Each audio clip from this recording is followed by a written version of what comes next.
And you do that in any performance anyway, because it's a very physical, Right.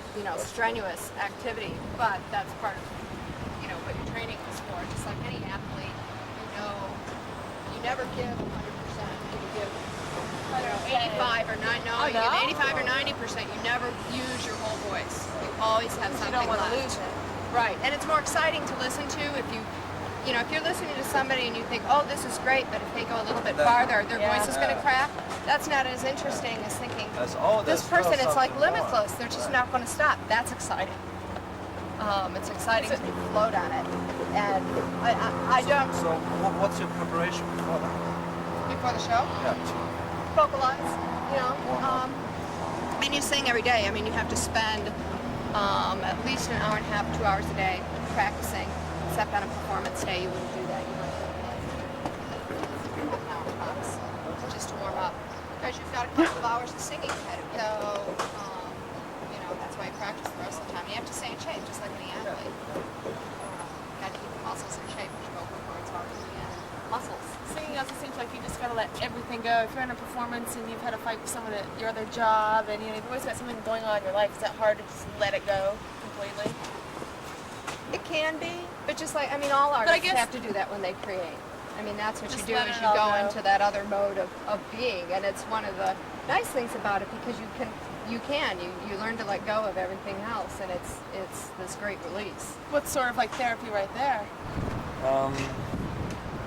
Well, it sounds almost a little, some of the clients, who most of them are here in Hollywood, are actors. Mm-hmm. It sounds almost as if you have a slightly different approach to warming up, rehearsing. Because I personally think it's more demanding to really sing there for 2 hours and just rely on this, vocal cord you have and on your training, compared to being a character where you can, slip out, have different moods.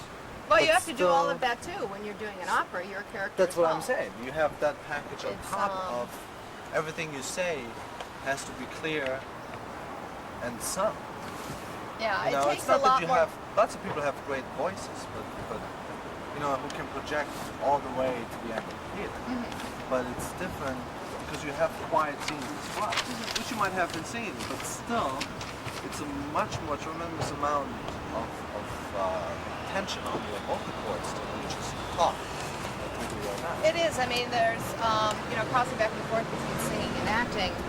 There are things that you can do when you're singing that are unto themselves. It's an experience like nothing else in a creative sense. But from an acting standpoint, there are limitations. You do acting too, right? Yeah. And there's things that I can do as just a straight actor, not a singing actor, that are, you can let yourself go in a way that you can never do singing, because you would cease to be able to sing. Yeah, the tension is too high. You start crying in a scene, you can't sing. Right.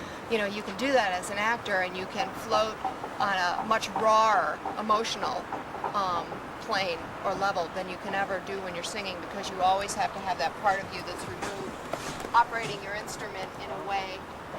And it's not that you don't get as true a creative thing coming through. Are you as connected with the opera character then when you have a character where you when you create, you kind of open up whatever this creative thing is inside of you and let it out. Right. You're doing it in a different way as a musician, and a singer particularly, than as an actor, even though you may be acting as well. It's just as true, but it's being funneled through a different